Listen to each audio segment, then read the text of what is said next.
ಮೇಡ್ಕೆ ದೇವ್ರ ಹತ್ರ ದೇವ್ರೇ ಪ್ರೋಗ್ರಾಮ್ ಎಲ್ಲ ಚಲೋ ಮಾಡಪ್ಪ. ಅಪ್ಪನ say hi. Good morning friends.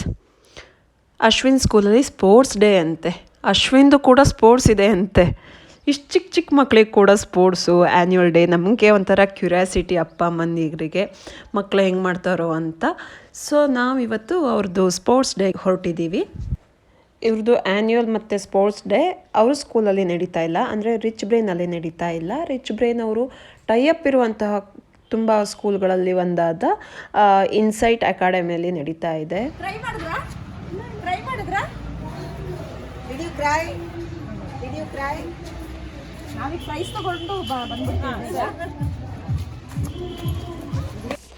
ಈ ಪುಟಾಣಿಗಳು ಚಿಕ್ಕ ಚಿಕ್ಕ ಹೆಜ್ಜೆ ಇಟ್ಕೊಂಡು ಹೋಗೋದನ್ನು, ಅವ್ರು ಆಟ ಆಡೋದನ್ನು ನೋಡೋದೇ ಒಂಥರ ಚಂದ. ನಮಗೊಂಥರ ಕ್ಯೂರಿಯಾಸಿಟಿ, ಇಷ್ಟು ಚಿಕ್ಕ ಮಕ್ಕಳಿಗೆ ಏನೆಲ್ಲ ಆಟ ಆಡಿಸ್ತಾರಪ್ಪ ಇವರು, ಇವನು ಆಟ ಆಡ್ತಾನೋ ಇಲ್ವೋ, ಫಸ್ಟ್ ಟೈಮು ಹೆಂಗೆ ಆಟ ಆಡ್ತಾನೆ ಅಂತೆಲ್ಲ ಒಂಥರ ಕ್ಯೂರಿಯಾಸಿಟಿ. ಸೊ ಎಲ್ಲ ಕ್ಯೂರಿಯಾಸಿಟಿಯಿಂದ ಕಾಯ್ತಾ ಇದ್ವಿ. ಬನ್ನಿ ನೋಡೋಣ.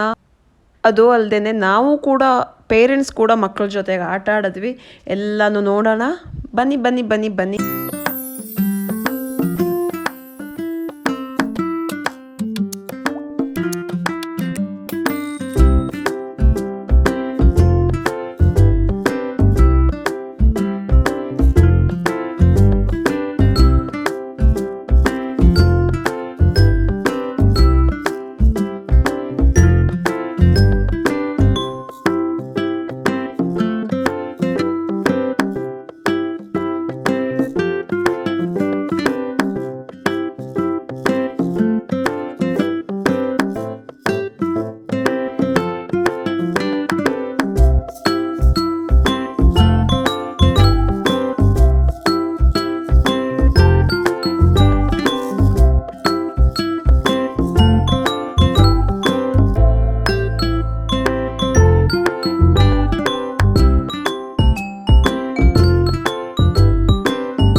ನೋಡಿದ್ರಲ್ಲ ಫ್ರೆಂಡ್ಸ್, ಅಶ್ವಿನ್ ಸ್ಕೂಲ್ ಸ್ಪೋರ್ಟ್ಸ್ ಡೇನ. ಅಶ್ವಿನ್ ಜೊತೆಗೆ ನಾವು ಕೂಡ ಆಟ ಆಡಿದ್ವಿ. ಮ್ಯೂಸಿಕ್ ಚೇರ್ ಇತ್ತು, ಅದರಲ್ಲಿ ನಾನು ಕೂಡ ಫಸ್ಟ್ ಬಂದೆ. ಹಾಗೆ ಗಿಫ್ಟ್ ಕೊಟ್ಟಿದ್ರು. ಅಶ್ವಿನಿಗೆ ಮನೆಗೆ ಬಂದ ತಕ್ಷಣ ತಡ್ಕೊಳಕ್ಕಾಗಿಲ್ಲ. ಸ್ಕೂಲಲ್ಲಿ ಗಿಫ್ಟ್ ಕೊಟ್ಟಿದ್ದಾರೆ ಅಂದ್ಬಿಟ್ಟು ಬಂದವನೇ ಕೂತ್ಬಿಟ್ಟು ಓಪನ್ ಮಾಡ್ತಿದ್ದಾನೆ ಗಿಫ್ಟನ್ನು. ಹಾಗೆ ಇವತ್ತಿನ ಲಾಗನ್ನು ಇಲ್ಲಿಗೆ ಮುಗಿಸ್ತಾ ಇದ್ದೀನಿ. ನೆಕ್ಸ್ಟ್ ಲಾಗಲ್ಲಿ ಮತ್ತೆ ಸಿಗ್ತೀನಿ. ಅಲ್ಲಿವರೆಗೂ ನೋಡ್ತಾ ಇರಿ ವಾಣೀಸ್ ಲಾಗ್. ಟಾಟಾ, ಬಾಯ್ ಬಾಯ್.